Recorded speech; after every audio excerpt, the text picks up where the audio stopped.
La ciudad de Stanley es la puerta de entrada a un archipiélago donde lo que predomina es la naturaleza. La ciudad de 3.500 habitantes recibe cada temporada de verano miles de personas que llegan en los cruceros que utilizan el puerto como una escala en las rutas turísticas del hemisferio sur. Y si bien la ciudad es un atractivo en sí mismo, la magia ocurre fuera de este centro poblado.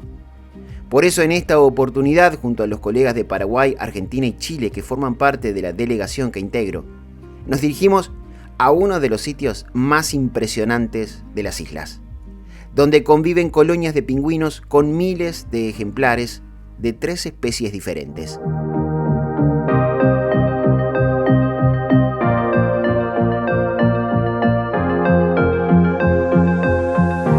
Salir de Stanley es, de alguna manera, salir de lo conocido, de la comodidad que marca el límite de la ciudad. Después empieza otra cosa. Son 2 horas de viaje a nuestro destino. Al principio es por ruta pavimentada, luego durante otro rato por un camino de tierra hasta que dejamos de transitar por lugares delimitados y empieza una nueva aventura.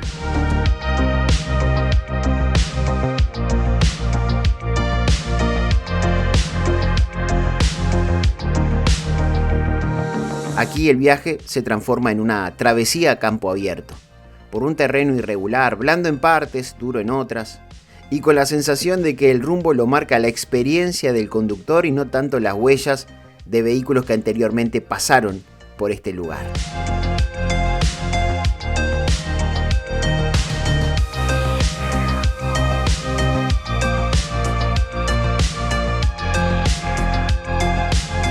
Para los visitantes que llegan en cruceros, este recorrido es un ritual. Es dejar atrás el confort y meterse, aunque sea por unas horas, en la parte realmente natural de las islas.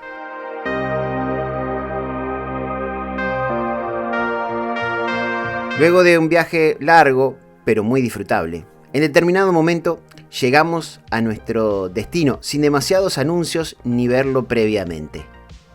Aquí, para ingresar al área donde están los animales, pasamos por la única construcción de la zona, el lugar donde viven quienes cuidan la reserva natural y donde también se brinda alojamiento a los grupos reducidos de personas que quieran quedarse algunos días en este punto específico. Para poder pasar al área de los animales por temas sanitarios, debemos introducir la suela de nuestro calzado en un recipiente con un líquido desinfectante para evitar el ingreso al área natural de cualquier agente externo a su entorno. Barro con residuos de otras zonas, bacterias o cualquier cosa que pudiera afectar el ecosistema. Esto está enmarcado en un estricto programa de bioseguridad que se aplica por el gobierno local en cada espacio donde hay fauna.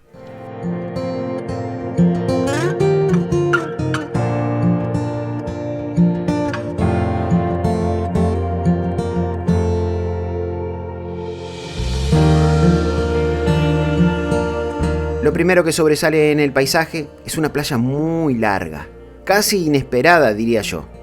La primera impresión desconcierta un poco. El color del agua, la arena blanca y la ausencia de cualquier intervención humana le da a todo esto un marco muy especial.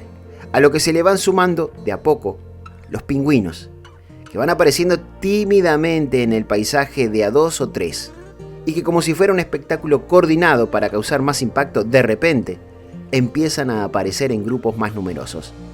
Son los primeros instantes de una experiencia fantástica. Aquí el simple hecho de contemplar el paisaje es suficiente para empezar a entender dónde estamos.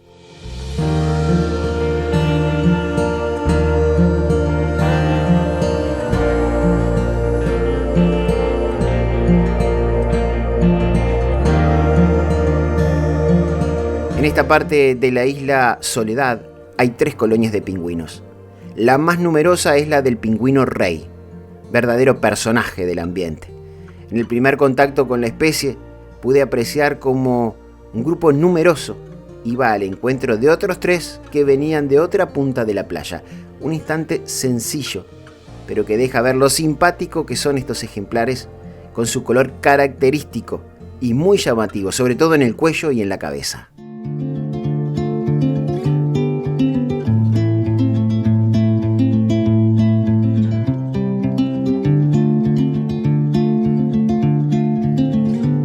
La otra especie que también se encuentra en este lugar es el pingüino papúa, más chico que el rey, pero muy inquieto. Van y vienen todo el tiempo de la playa a la orilla, como si estuvieran evaluando si meterse al agua o no.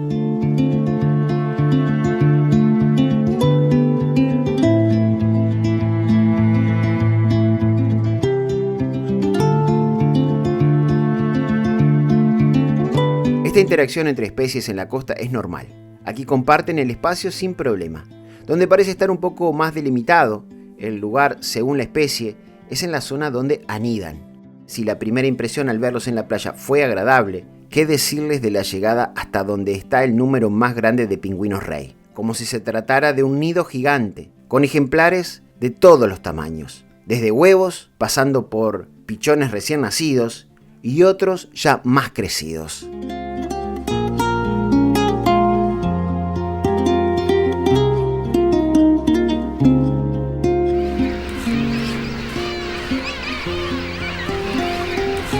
Las crías son fáciles de identificar, tienen un plumón marrón espeso que las diferencia completamente de los adultos y durante los primeros meses permanecen en la colonia sin ir al mar, dependiendo totalmente de sus padres. En ese tiempo se agrupan con otras crías en lo que se conoce como guarderías, mientras los adultos se turnan para salir a alimentarse, una dinámica que se repite constantemente y que forma parte del equilibrio de cada colonia.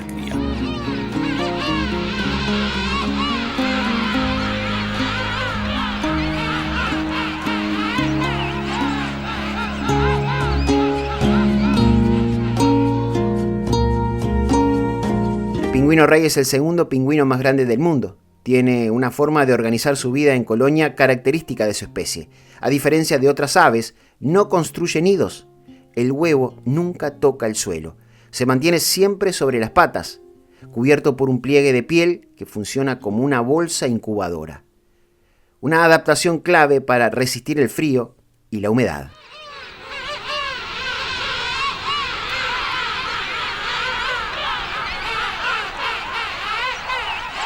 El proceso de incubación es compartido. Macho y hembra se turnan en ciclos que pueden durar varios días o incluso semanas. Mientras uno se queda cuidando el huevo, el otro se aleja hacia el mar para alimentarse y después regresar para continuar con el relevo. Es un sistema que exige precisión y constancia, porque cualquier descuido puede significar la pérdida del huevo.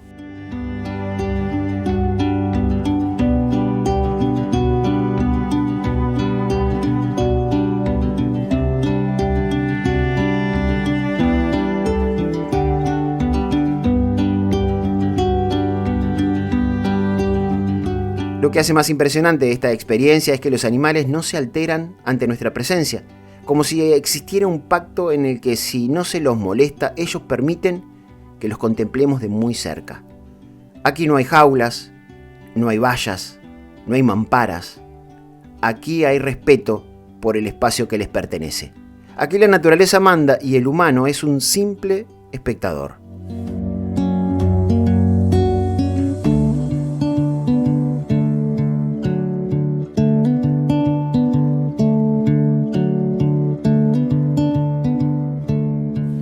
La tercera especie es la que más conocemos en Uruguay, los pingüinos magallanes, cuya ruta migratoria pasa cerca de las costas de nuestro país.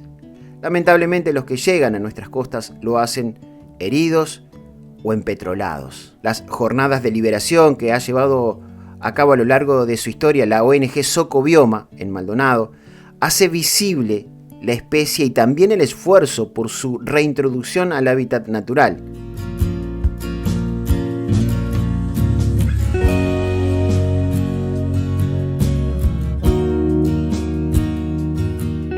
Las tres especies que conviven en este lugar no solo comparten el territorio, también la convivencia con las ovejas, el animal más importante dentro de la cadena productiva en el campo en el archipiélago. Una convivencia que se da con absoluta normalidad, sin ningún tipo de inconveniente.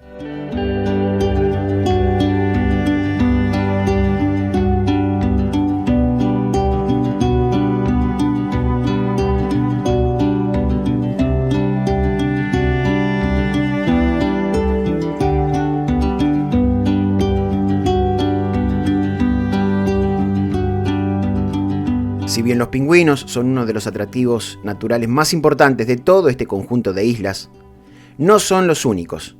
Por eso ahora nos dirigimos a otro espacio destacado donde la fauna también se impone, pero con otra especie. Nuestro destino es Sea Lion Island.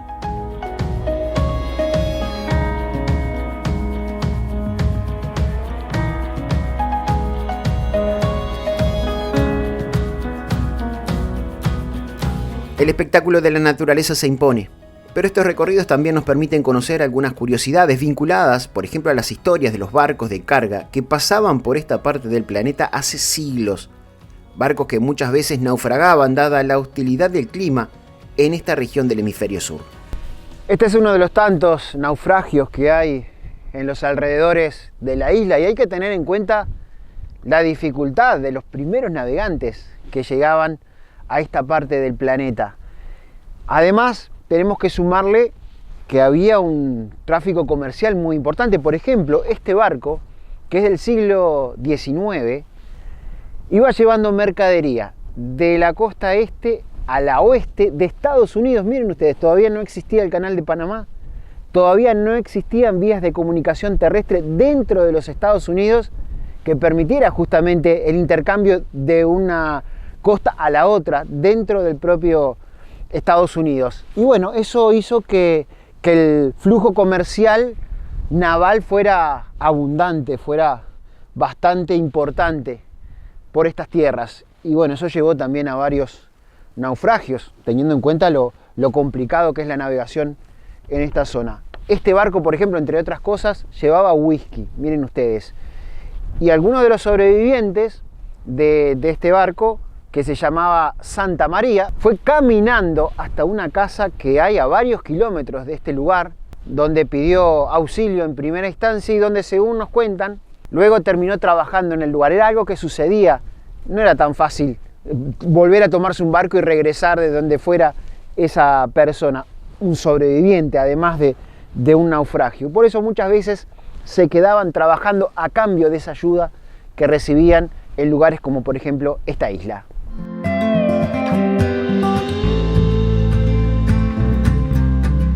Esta casa es la que recién les mencioné, un mojón histórico. Estamos en presencia de una de las casas en pie más antiguas de todo el archipiélago.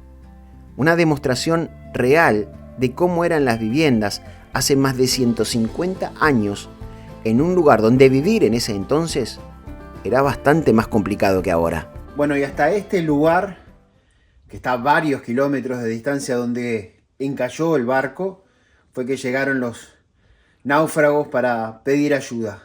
Esta casa tiene ese simbolismo, pero además también tiene la importancia histórica, porque así eran las casas que había en estas islas en ese entonces de los primeros granjeros que empezaban a desarrollar sus trabajos en estos campos, en estas tierras que no eran muy fértiles, pero que por lo menos para los animales permitía un trabajo importante. Sin duda que el agua y el calor eran determinantes para poder sobrevivir aquí. El agua la obtuvieron de un pozo y el calor de un material que hasta no hace mucho era la principal fuente de calefacción de los habitantes de la isla. Como ya comenté en el trabajo anterior, en las islas no hay árboles. Por lo tanto, la madera que llegaba en los barcos se usaba exclusivamente para construcciones. No se podían dar el lujo de quemarla. Pero en esa relación eterna entre el humano y la naturaleza, los pobladores de este lugar se dieron cuenta que la composición del suelo era especial y que si cortaban trozos y lo dejaban secar, eso ardía en las estufas y sería una fuente de calor y también para cocinar. Esto es lo que se llama turba, y es otra de las particularidades de gran parte de la superficie del archipiélago. De hecho, las turbas, el suelo cuya composición genera este fenómeno, es fuente de estudios del Instituto de Investigación Ambiental del Atlántico Sur, conocido por su sigla en inglés como SAERI. Quite a multidisciplinary institute. We have a mix of sort of marine and terrestrial focus. Tenemos un enfoque que combina lo marino y lo terrestre. En el instituto trabajamos en un proyecto que analiza el papel de las turberas de las islas en el intercambio de gases con la atmósfera. Es un trabajo que ya lleva 2 años y busca entender cómo se mueve el carbono en distintos ambientes. Porque mientras algunas turberas siguen absorbiéndolo, otras podrían estar liberándolo. Desde la perspectiva de las turberas, los hábitats suelen ser bastante buenos para sostener una gran variedad de biodiversidad, en gran parte debido a la microtopografía. Las turberas en las islas son bastante particulares en cuanto a la vegetación que las forma. En otras regiones, estos sistemas suelen estar dominados por musgos, y es el musgo el que normalmente acumula la turba. Aquí, en cambio, predomina la vegetación vascular.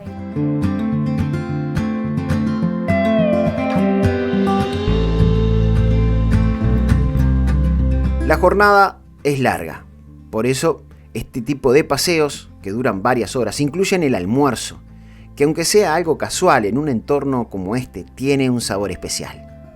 El almuerzo es la antesala de otro espectáculo natural que vinimos a ver, los elefantes marinos.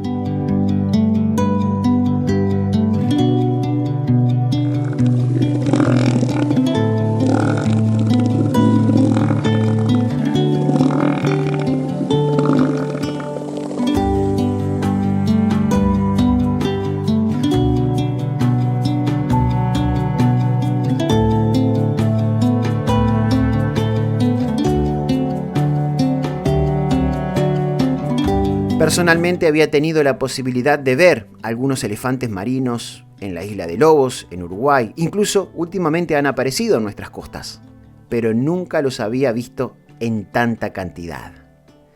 El elefante marino del sur es el pinípedo más grande del planeta. Vulgarmente se lo podría considerar como la foca más grande del mundo. Y verlo de cerca realmente impresiona. Los machos pueden superar los 4 metros de largo y pesar más de 3 toneladas. Con esa trompa tan particular que les da el nombre y que además juega un rol muy importante cuando se enfrentan entre ellos.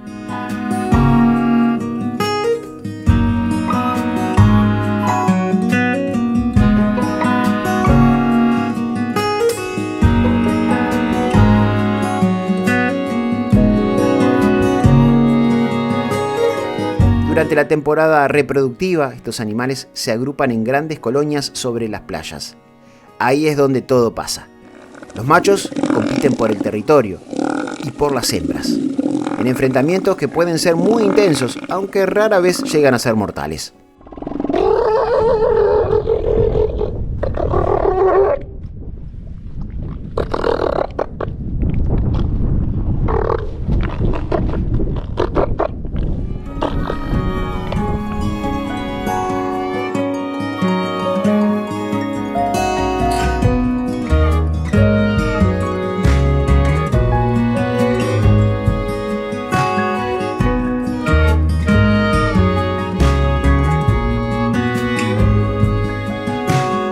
Es verdaderamente impresionante estar tan cerca y además ver cómo cuando uno no interfiere con ellos se comportan muy tranquilos y uno puede acercarse hasta este nivel y mantener un contacto visual muy cercano. La verdad que es una experiencia fascinante.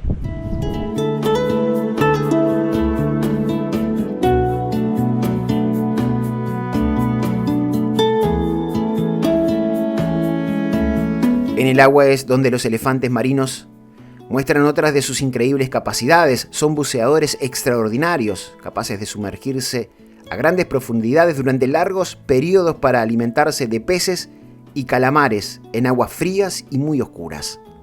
Por eso cuando uno visita estos lugares, es fundamental hacerlo con respeto, mantener la distancia, no interferir con ellos y entender que somos visitantes de un ambiente que funciona perfectamente sin nosotros.